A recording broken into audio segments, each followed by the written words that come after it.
Welcome back to another technical deep dive here in the debug zone. Today we're tackling a big question and breaking it down with insights from other users. Hopefully this clears up some misconceptions and helps you get the answer you need. So buckle up, stay a little curious, and let's jump right in.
And that's a wrap.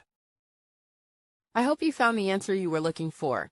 If you did, take a second to hit that subscribe button. It really helps out.